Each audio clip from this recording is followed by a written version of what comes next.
함께 봉독하신 말씀 마태복음 12장 50절 말씀 중심에서 영적 가족이라는 제목으로 함께 은혜를 나누기를 원합니다. 새해에 하나님의 뜻을 받드는 교회 표호 아래 우리는 어떻게 하든지 사람, 인간, 성도로서 바른 신앙으로 바른 믿음으로 우리는 날마다 성화되어져 가야 되고 성령의 역사로 그래서 교회는 날마다 부흥되는 그런 한 해가 될 수 있어야 할 것입니다. 복음화의 지경을 넓혀감으로 이 지역을 복음화해 가고 더욱더 선교하는 일에 더욱더 매진해 갈 수 있는 우리의 삶이 되어야 할 것입니다. 그래요. 하나님의 뜻을 받드는 그런 교회, 하나님의 뜻을 받드는 성도, 우리 한 사람 한 사람들이 되어야 할 것입니다. 오늘은 영적 가족인데 그 영적 가족이 되는 데 대해서도 내 아버지의 뜻대로 행하는 자라고 말씀하십니다. 그래서 세상에 우리는 혈통적 가족이 있지만은 우리는 또한 주님은 오늘 본문에서 영적 가족이 있다라는 것도 우리에게 가족 개념을 알려주고 있습니다. 그래서 혈통적 가족뿐만 아니라 우리는 영통적 또한 영적 가족 개념을 가지고 우리 하나님 앞에 그 가족애를 나눌 수 있는 우리 모습들이 되어야 할 것이죠. 성부 하나님을 중심한 우리의 영적 가족이 어떤 가족들인가? 우리 영적 가족이 되려고 애를 써가야 되고 영적 가족이 됐다라면은 가족애를 나누고 형제 우애하는 것은 지극히 당연하고 바람직한 자세이다라는 것을 우리는 늘 기억하며 본문으로 돌아와서 영적 가족이라는 자에 주시는 말씀, 그 영적 가족은 누구든지라고 될 수가 있다는 것을 말씀합니다. 가족에 대한 개방성이죠. 본문에 누구든지 아버지의 뜻대로 하는 자가 예수님이 이 땅에 계셨을 때 전체적으로 볼 때 33년 정도 우리의 횟수로 보면 그렇게 계셨다라고 계산하고 있습니다. 그래서 앞서 30년은 사생애라고 하며 가정에 종사하고 가정의 일을 돌보시는 그런 사생애 30년을 이야기한다라면은 뒤에 마지막 3년은 공생애로서 가정의 일을 접어두고 이제 밖으로 나와서 복음 활동하는 그런 공적인 활동을 하게 되는 공생애 3년을 말해주고 있습니다. 그래 예수님께서 30년 동안 가사 일을 돌보며 가족들을 거느리고 그래서 가족들과 함께 가정의 모든 형제들과 함께 그렇게 다복하게 살아왔을지 모르지만은 이 땅에 오신 예수님의 목적은 그것이 아니었고 복음 사역하러 오셨기 때문에 더 나아가서는 우리를 위해서 대속의 제물이 되려 오셨기 때문에 이제 그 사역에 대해서 현장으로 이렇게 나가시는 것을 볼 수가 있죠. 그래 예수님은 이제 집을 떠나서 제자들을 삼고 동네방네 이곳저곳 돌아다니시면서 복음을 전하는 그런 사역 가운데서 오늘 본문의 배경으로 바라보면 모친과 그의 형제들이 예수님이 사역 현장에 찾아왔다라는 것을 배경으로 삼고 그참에 우리 주님께서 영적 가족 개념에 대해서 우리에게 교훈하시는 본문의 모습을 볼 수가 있습니다. 예수님의 인간적, 육신적, 즉 혈통적 가족의 구성이 어떻게 될까 이래 가지로 말들이 있기도 한데 말씀을 바라보면은 마리아의 스라의 4명의 남자들이 있었고 여러 딸들이 있었다라고 그렇게 보여지고 있는데 남자들의 이름은 거명되는데 여자들의 이름은 밝혀지고 있지 않습니다. 그래서 사남 알파여다 이렇게 말할 수가 있는데 이런 형제들이 있다고 하는 것에 대해서 어쩌면은 마태복음 13장 55절에 보면 이는 그 목수의 아들이 아니냐 그 어머니는 마리아라 그의 형제들은 야고보 요셉 시몬 유다라 하지 않느냐 그 누이들은 다 우리와 함께 있지 아니하냐라고 하며 예수님의 혈통적 육신적 형제의 구성이 어떻게 되는가 이렇게 말하고 있는데 이렇게 어떻게 보면은 예수님의 형제관계 가족관계에 대해서도 많은 논란이 있습니다. 그래서 일명 여기에 거명된 그 이름들은 친형제들이다 이렇게 보기도 하고 더 나아가서는 친형제가 아니라 사촌들이다 이렇게도 말을 하기도 하고 더 나아가서는 이복 형제설도 있습니다. 친형제설이 있고 사촌설이 있고 이복형제설이 있다 그렇습니다. 각자마다 주장하는 그런 의미도 있기도 한데 친형제라고 하는 것은 마리아와 요셉을 통해서 이제 예수님은 성령으로 잉태되어 태어나셨지만은 이후에 마리아와 요셉을 통해서 실제적으로 육신적 동생 친형제들이다 이렇게 친형제설이 있습니다. 그러나 사촌설이 있기도 해요. 여기서 쓰여지는 이런 형제 자매 이런 단어들이 굳이 친형제 자매들만 사용되는 당대 용어가 아니라는 것이죠. 오늘 우리로 보면은 이방에서도 우리의 형제고 동생이고 누나고 이렇게 말할 수 있는 것처럼 넓은 의미로 바라보면은 그렇게까지도 사용되는 단어이기 때문에 친형제가 아니라 사촌들이다. 그래서 그저 형제 자매 이렇게 부를 뿐이다. 이런 설도 있기도 합니다. 더 나아가서는 이복 형제설이 있어요. 이것은 요셉이 마리아를 만나기 전에 이미 결혼한 사람이고 그 전에 아들들을 낳았다라고 하면서 지금 굳이 어쩌면 캐토릭 쪽에서 이 마리아를 동정녀라고 하는 것, 마리아는 예수님만 탄생시키고 더 이상 자녀를 낳지 않았다. 그러면서 마리아를 좀 신성시하고자 하는 그런 모습에서 이렇게 이복 형제설까지 만들어 놓고 마리아를 축히 올리려고 하는 그런 모양이 있기도 합니다. 그런 모습에서 주장하는 이런 이 가족을 두고 이렇게 친형제설이나 사촌설이나 이복 형제설이 있다 이렇게 말합니다.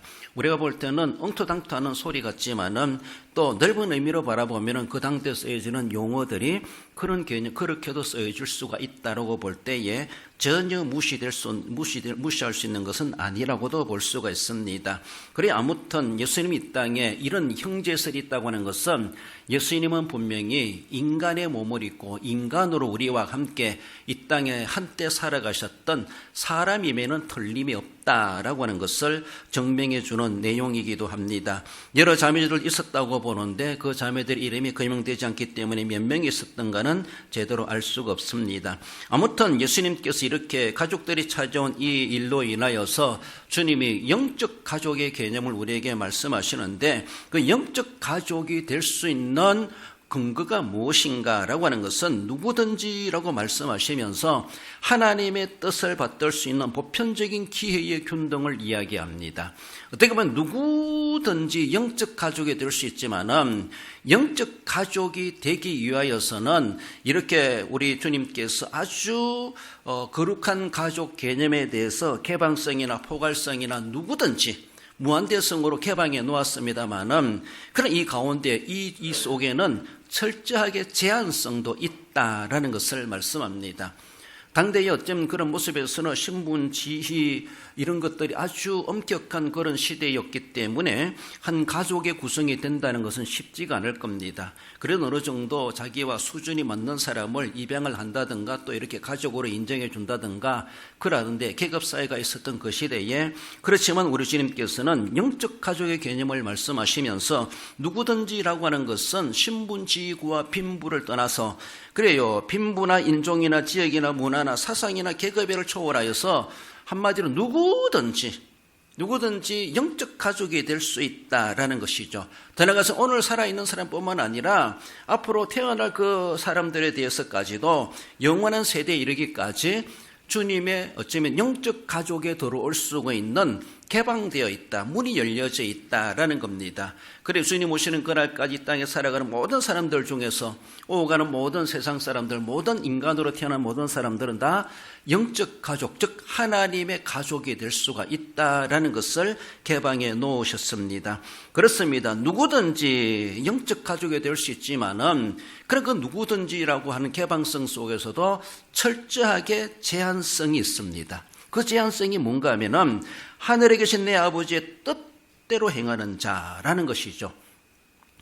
내 아버지의 뜻대로 행해야 된다는 것이죠. 그래서 가족의 구성원으로서의 개방성보다는 하나님의 뜻을 행할 수 있는 그 일에 대한 개방성이다. 이렇게도 말할 수가 있습니다. 우리가 누구든지 주의 이름을 부르는 자는 구원을 얻으리라. 우리 하나님께서 우리를 누구든지 구원받을 수 있는 길을 열어놓으셨지 모르지만은 엄격하게 바라보면은 주의 이름을 부르는 자로서의 개방이라는 것이 주의 이름을 부르는 자로서. 그래서 우리가 믿음의 결과는 구원인 것처럼 믿음에는 내가 구원받아야지, 구원받고 싶어 구원받는 것이 아니라 믿어야 구원받습니다. 물론 그 믿음도 하나님의 값없이 거저주시는 은혜의 선물이겠죠. 그렇습니다. 나로 하여금 믿게 하시는 하나님이시고 믿음의 결과로 우리는 구원받습니다. 그래요. 구원받으려 하기 전에 전제되는 것은 믿음이라는 것이죠. 믿음이 그만큼, 믿음은 구원의 제한성이다 이렇게 말합니다. 나도 천국 가야지, 가고 싶다고 갑니까? 하나님 천국문 열어놨어도 우리 주님은 믿음이라는 것을 통해서 걸러낸다는 것이죠. 믿음을 가지고. 그래요. 하나님의 가족, 영적 가족 구성원이 될 수 있는 누구든지 될 수 있지만은 우리 주님의 개방성 속에 철저한 제한성이 뭔가 하면은 내 아버지의 뜻을 받드는가 이것을 보시겠다는 것이죠. 그러므로 누구든지 주님의 가족이 되는 것이 아니라 누구든지 주님을 믿을 수가 있고 누구든지 주님의 뜻을 받들 수 있는 여기에 하나님께서 우리에게 자유를 주셨고 개방해 주셨고 포괄적이고 무한대로 우리 하나님께서 문을 열어놓고 있었다라는 것이죠. 우리가 주님의 가족, 즉 영적 가족 구성원으로 포함되기 앞서서 난 얼마나 내 아버지의 뜻이라고 하는 하나님의 뜻을 받들고 있는가 그것을 받들어야 된다는 것이죠. 우리가 천국 구원받으려고 하기 전에 믿어야 된다라고 말하는 것처럼 그만큼 거기에는 철저한 가족의 개방성이 있는가 하면은 엄밀하게 보면 또한 제한성도 있다라는 것입니다. 개방해 놓았지만은 하나님 뜻을 받들지 않으면은 구성원이 될 수가 없습니다. 천국문이 열려 있지만은 누구든지 예수 그리스도를 나의 구주, 나의 하나님으로 유일한 나의 구세주를 영접하지 않으면은 믿지 않으면은 천국 가는 강곳 없는 사람이 되는 거예요. 그렇습니다. 그러므로 우리 주님께서는 일단 우리에게 영적 가족이 있다라는 것을 말씀하는데 우리는 영적 가족 구성원이 되려고 애를 써야 되고 영적 가족 구성원이 되었다면은 가족애를 가져야 되죠. 그렇죠. 그러므로 팔을 안으로 굽는다고 우리의 자녀고 우리의 부모님이고 우리의 가족이고 친척이고 그만큼 안으로 챙겨지게 되고 관심을 갖게 되는 겁니다. 서로 끈끈한 혈통적 그런 혈연적 관계와 그 사랑을 나눠야 되고 가족애가 있고 형제애를 나눠야 된다라는 것을 말씀하십니다. 그래요. 영적 가족으로 우리는 예수 그리스도를 영접하여 믿는 모든 성도들입니까? 그렇다면 우리 이미 영적 가족이다라고 말할 수가 있고 그렇다면 우리는 영적 가족으로서 나는 얼마나 가족으로서의 본분에 충실해 가고 늘 하나님의 뜻을 받드는 삶을 살아가고 있는가? 그렇죠. 우리도 살다 보면은 대먹지 못한 그런 자식이 있다고 생각해 보세요. 저는 호적에서 파내야지 파낸다고 파내지는지 모르지만은 왜 그렇습니까? 우리 가정이 안 맞다는 거예요.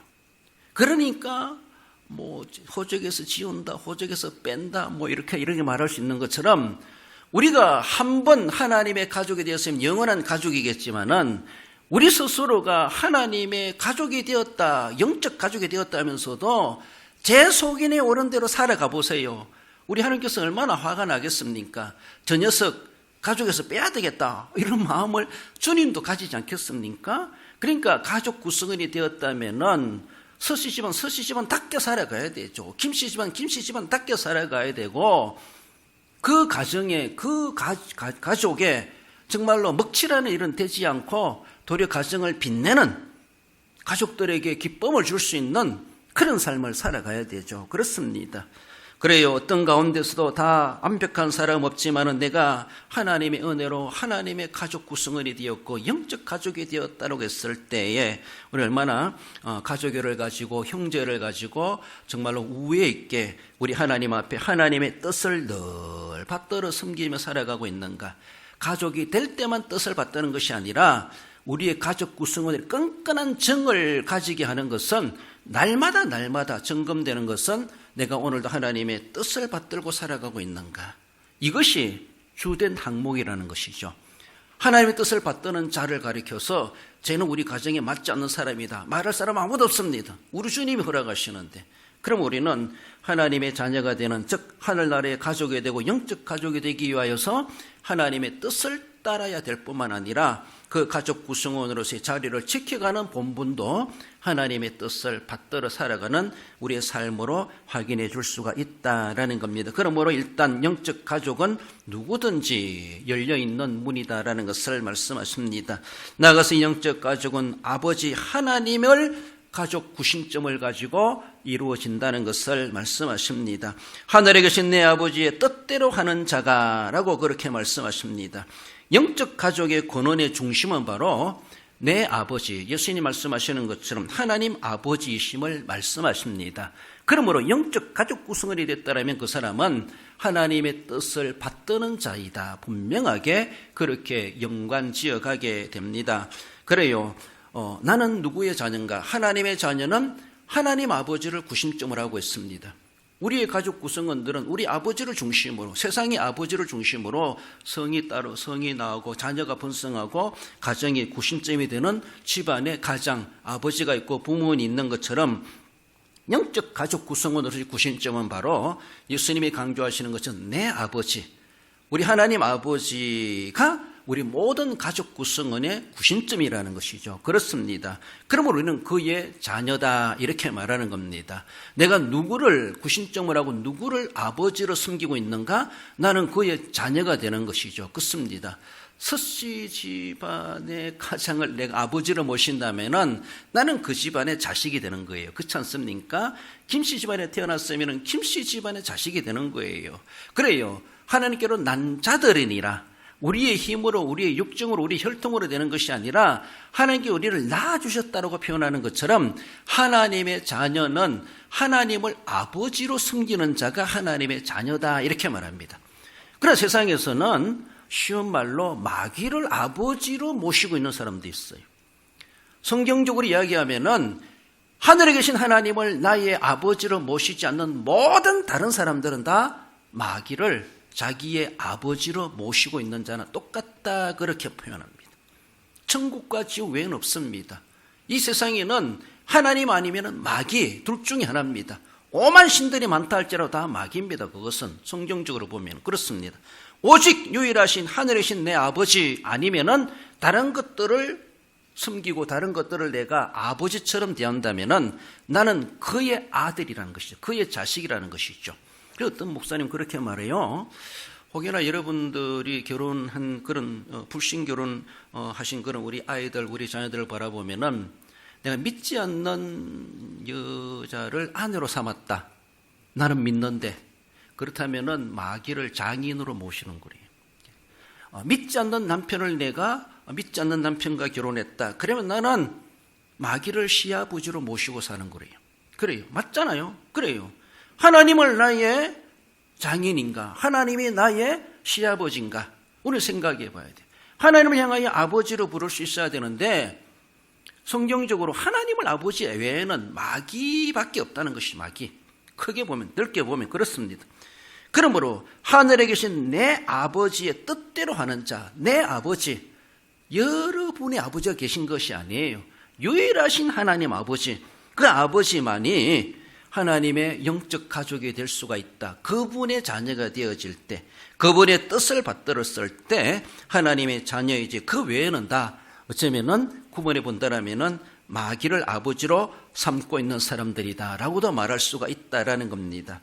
하늘에 계신 내 아버지의 뜻대로 하는 자, 이는 신령한 가족을 정의하는 말로서 예수님이 제시하시는 새로운 가족 개념임을 말씀하고 있습니다. 이것은 어쩌면은 우리 세상에서 우리의 가족 구성원은 혈연이죠. 혈통이죠. 그래서 혈통적 가족이다 이렇게 말한다면은 오늘 아버지의 뜻대로 행하는 자라고 하는 것은 혈연을 초월합니다. 김씨든 서씨든 임씨든 무슨 씨든 상관없이 앞에서 말씀드린 것처럼 빈부, 인종, 지역, 문화, 혈연, 지연, 학연을 다 뛰어넘고 누구든지 하나님의 영적 가족이 될 수가 있다는 것이죠. 그것은 그래서 혈통이 아니라 영통이다 이렇게 말하고 그래서 육적이 아니라 영적이다 이렇게 말하는 겁니다. 영적 가족이라는 것이죠. 그렇습니다. 우리의 혈통적 가족 개념은 사실은 이 땅에 숨쉬고 살아있을 때 있는 거예요. 천국 가도 뭐 김씨가 있고 서씨가 있고 있습니까? 아니에요. 이 땅에 태어나도록 하시기 위해서 하나님께서는 가정을 주셨고 그 가정을 통해서 생육하여 번성하다 보니까 세상에서 서씨도 있고 김씨도 있고 임씨도 있고 무슨 씨도 있고 그런 가족들이 생겨나는 것이죠. 결국 다 올라가다 보면은 아담 하와밖에 없어요. 결국은 우리의 생명의 근원 하나님이십니다. 그래요. 하나님 나라 가면은 그런 촌수도 없고 어떤 지위나 어떤 계급도 상하 개념도 없다는 것이죠. 천국 그 나름대로의 질서가 있다는 것을 우리는 생각해 볼 때 세상 천국 가서도 세상에 천국 가서도 뭐 혈연지연 학연 있는 것처럼 결코 그런 것은 아니라는 것이죠. 이 땅에 있을 때만 혈통적인 관계는 제한되게 유한하게 우리에게 하나님께서 그렇게 관계를 맺게 해주셨습니다. 더 나아가서는 그러나 영적 관계라고 하는 것은요, 이 세상에서 예수님을 나의 구주 나의 하나님을 영접하여 서로의 영적 가족 구성원이 되었으면 이거는 천국 가도 그 가족 구성원은 헤어지지 않습니다. 파괴되지 않고 무효되지 않습니다. 영원히 이 땅에서 맺어진 영적 가족 구성원이 되었다면 죽어서도 하늘나라 가서도 영원히 그 관계는 무효되지 않고 제한되지 아니하고 영원한 가족 구성원이 된다. 이게 얼마나 귀한 겁니까? 이 땅에서 우리가 살아본들 100년을 살겠습니까? 그 세상에는 그래 살지만 하늘나라 가면 영생하리라고 말씀하시는 것처럼 혈통적 가족 개념은 길어봤자 100년이라면 영적 가족 개념은 그 연수가 영원하다는 것이죠. 그러니까 얼마나 귀중한지. 중요한 것은 혈통적 가족도 중요하지만 그러나 우리 주님께서 오늘 본문에서 강조해 주는 것은 혈통적 가족도 중요하지만은 그는 이 땅에 있을 때에 영적 가족 구성원이 되어야 할 것이다. 그래서 비교적으로 해볼 때 어쩌면 혈통적 가족보다도 영적 가족의 구성이 그것이 얼마나 귀중한가 더 낫다 할 만큼 그렇게 말씀하는데 그렇게 되기 위하여서는 내 아버지의 뜻을 따라야 된다라고 하는 것을 제한적으로 말씀해 주신다는 겁니다. 아버지의 뜻이라고 하는 것은 뭐 의롭고 선한 일을 하고 몸소 내가 덕을 세우고 그런 것을 가지고 말하지 않습니다. 우리 하나님 아버지의 뜻이 무엇인가를 우리가 상고해 보겠지만은 예수님을 나의 구주 나의 하나님으로 영접하여 믿는 그래서 믿어 구원받는 것 영생 얻는 것 이것이 하나님의 뜻 중에 어쩌면 최고의 우선순위가 아니겠는가 이렇게 말할 수가 있습니다. 우리 하나님께서는 우리가 멸망당하는 것을 결코 원치 않습니다. 영생을 얻게 하려 하심이라. 멸망에 처해 있는 우리들을 영생 얻도록 하기 위해서 독생자까지라도 내어주신 하나님의 그 뜻이 있어요. 여러분들의 뜻이 얼마나 강하면 자기 아들을 제물로까지 줄 수가 있겠습니까? 그만큼 그런 뜻이 얼마나 크고 얼마나 위대하고 얼마나 귀중하고 얼마나 필요하면은 하나밖에 없는 독생자를 그렇게 제물로 바칠 수가 있겠느냐는 것이죠. 그 뜻이 얼마나 크고 위대하면은 그렇습니다. 우리 하나님 아버지 입장에서 바라볼 때는 독생자까지라도 내어줄 수밖에 없는 하나님이 이루고 싶으신 뜻이 있어요.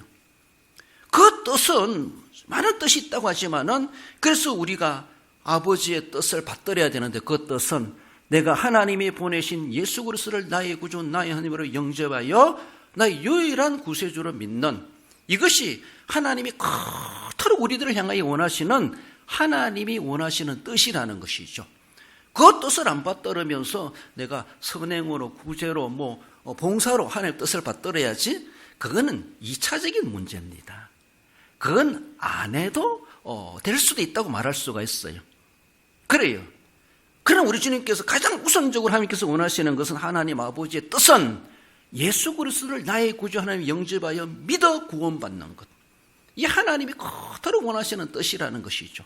이 뜻을 우선적으로 안 받들으면서 무슨 하나님의 뜻을 내 형편 환경대로 자기의 입맛대로 골라가지고 그렇게 하나님의 뜻을 받든다. 나도 하나님의 뜻을 받들었다라고 말할 수 있습니까? 결코 우리 주님께 인정받을 수 없는 그런 모습임을 말해주고 있습니다. 요한복음 6장 29절에 하나님께서 보내신 이를 믿는 것이 하나님의 일이니라. 하나님의 뜻이니라. 이런 말이죠. 그렇습니다. 그래서 하나님께서 보내신 이를 믿을 때 믿는 것. 여기에서 하나님의 가족, 영적 가족 구성원이 될 뿐만 아니라 우리 하나님 아버지께서 그토록 원하시는 그 뜻을 내가 받드는 것이 되고 이루어드는 것이 되다라는 것이죠. 나도 구원받고 하나님도 기쁘시게 드리고 얼마나 좋습니까? 예수님을 믿는 그것이, 예수님을 잘 믿는 것이 나에게도 복이 되지만은 나를 향하신 하나님의 뜻을 아주 만족하게 드릴 수 있는 충분한 근거가 된다는, 충분한 근거가 그렇습니다. 우리 하나님 뜻을 받들어 가려고 하는 그런 가운데 우리의 영적 가족의 구심점이신 우리 하나님 아버지의 뜻이 무엇인가? 우리가 더 나아가서는 예수님을 영접하여 믿는 거기에서, 그래서 내가 어떻게 헌금을 하고 주일을 지키고 예배를 드리고 구제를 하고 선교를 하고 봉사를 하고 이웃들을 돌봐주고 할 것인가 생각하게 되는 겁니다. 영적 가족은 혈통으로가 되는 것이 아니라 하나님께서 우리를 그렇게 구성원이 되게 하신다라는 것, 즉 하나님의 뜻을 따라야 된다. 혈통으로나 육적으로 된 것이 아니라 라고 하시면서 요한복음 1장 13절에 말씀해 주시는 것처럼 그렇습니다. 오직 말씀을 듣고 행하는 그 모든 기준을 우리는 늘 생각해 보며 누구든지 하나님의 가족, 영적 가족 구성원이 될 수 있는데, 더 나아가서는 누구든지 하나님 아버지의 뜻을 받들므로 인하여서 하나님의 가족 구성은 영적 가족이 될 수가 있다라는 것을 말씀하고 하나님께로 난 자로 인정을 받을 수가 있다라는 겁니다. 나아가서 영적 가족은 신령한 관계임을 말씀하십니다. 우리의 가족들의 연관성을 말씀하죠. 내 형제요 자매요 어머니니라 하시더라. 연관성이라고 하는 것은 관련 있는 특성이나 성질을 말하는데, 하나님의 뜻을 받드는 영적 가족 관계, 그래요. 현세적이고 혈통적인 그런 촌수나 상하 관계가 아니라 하나님 안에서 천국의 개념에서 가족 관계가 이루어진다라는 겁니다. 말씀드린 것처럼 세상의 모든 혈연, 지연, 학연을 다 뛰어넘습니다. 어떤 지위고와 계급을 다 뛰어넘습니다. 신분을 뛰어넘습니다. 그런 모습에서 신령한 관계를 이루어진다는 것이죠. 우리는 혈연이 돼야지 가족이다 이렇게 말하는 거예요. 그래, 형제다 이렇게 말하는 거예요. 물론 다른 어떤 법적인 모습으로도 이제 가족의 반열에 참여하게 되고 또 그렇게 호적에 올리는 그런 방법도 있지만은 원론적인 모습에서는 그렇죠. 혈연, 피를 나누는 형제다. 이런 것이 근본적인 형제 관계 아닙니까? 그래서 연관을 갖게 되고 그런 관계성을 갖게 되는 겁니다. 그러나 영적 가족 개념은 신령한 관계라는 것이죠. 혈연을 뛰어넘는다는 것이죠. 어떤 우리의 개념과 우리가 가지고 있는 것도 다 초월해 가지고 하나님의 가족, 즉 영적 가족이 되는데 그것을 가리켜서 신령한 관계다 이렇게 의미를 가질 수가 있습니다. 결코 혈통 가족을 무시하는 것은 결코 아닙니다.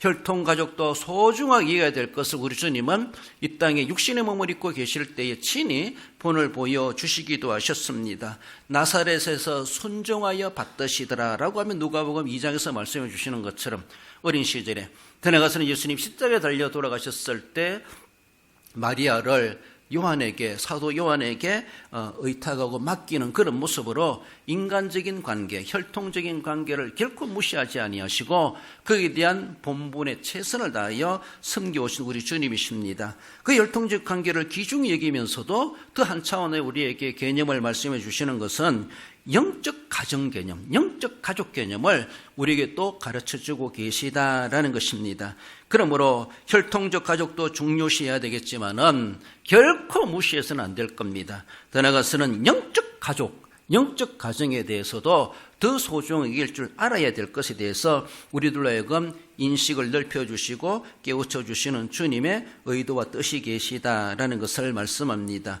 하늘에 계신 내 아버지의 뜻대로 하는 것은 신본주의다 이렇게 말합니다.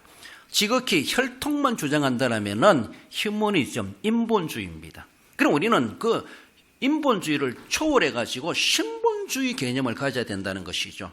그저 혈통 가족 개념만 가지고 팔을 안으로 굽는다 그러면서 그렇게만 주장할 것이 아니라 우리는 진짜 영적 가족 개념이라면은 이렇게 혈통을 뛰어넘고 현세의 관계를 뛰어넘고 신본주의 정신을 가지고 누구든지 그리스도 안에서 나의 형제요 자매요 그만큼 챙겨주고 알아주고 관계를 맺는 그런 관련성을 가져야 될 것을 우리에게 말씀하고, 우리 주님은 우리의 혈통을 뛰어넘어서 우리에게 공평하게 우리에게 은혜를 베풀어 주시는 우리 하나님이시다라는 겁니다.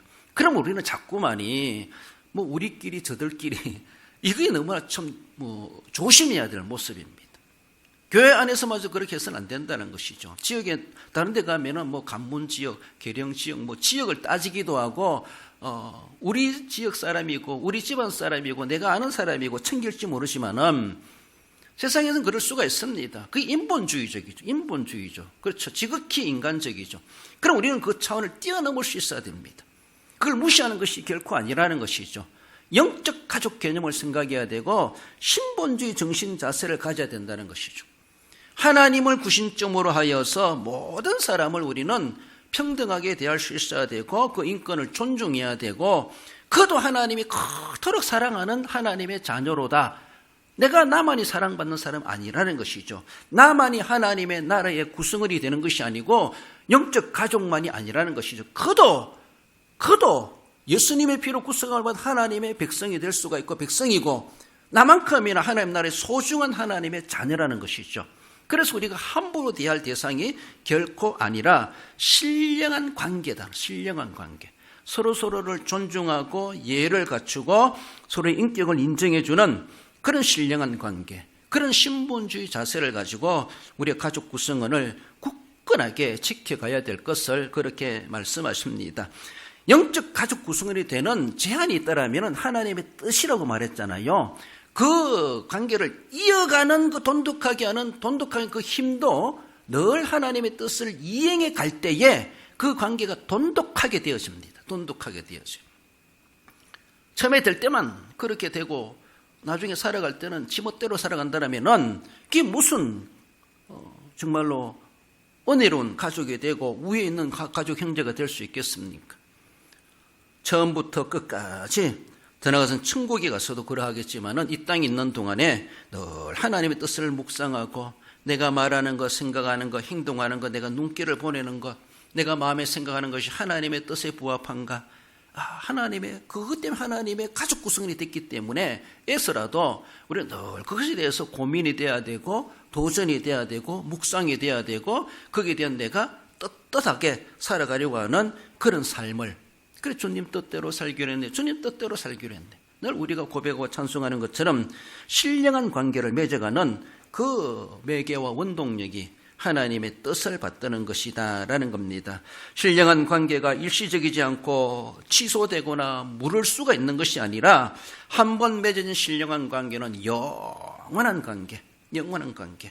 그래요. 어느 누구도 하나님도 취소시키지 않는 이상 어느 누구도 취소할 수 없고 나도 취소할 수 없고 하나님의 영적 신령한 관계를 맺었다면 우리는 돈독하게 지켜가는 것이 하나님의 뜻을 받드는 삶이라는 것을 우리는 기억해야 할 것입니다. 요한복음 6장 38절 이하에 보면 내가 하늘에서 내려온 것은 내 뜻을 행하리 함이 아니요 나를 보내신 이의 뜻을 행하리 함이니라.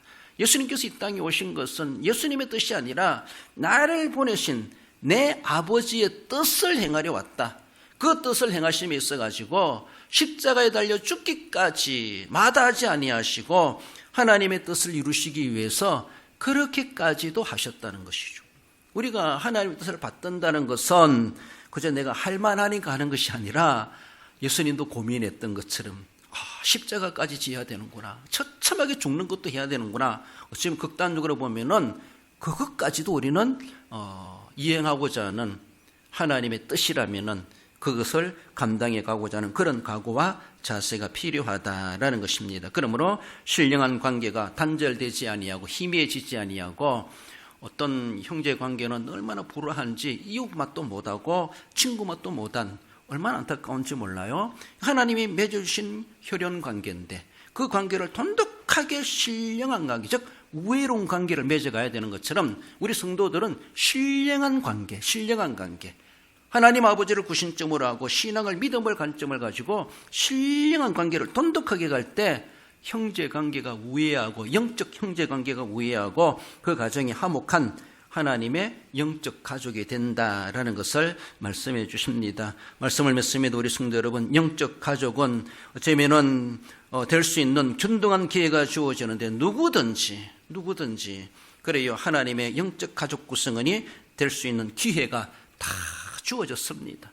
내게는 왜 안 줍니까? 아니요, 다 주어지고 있다는 것을 우리는 기억하며 우리가 그 기회를 이미 얻었고 그 기회의 은혜의 삶을 살아가고 있음을 감사해야 될 것입니다. 오직 하나님 아버지를 중심한 가족이라는 것이죠. 다른 이가 구심점이 될 수가 없습니다.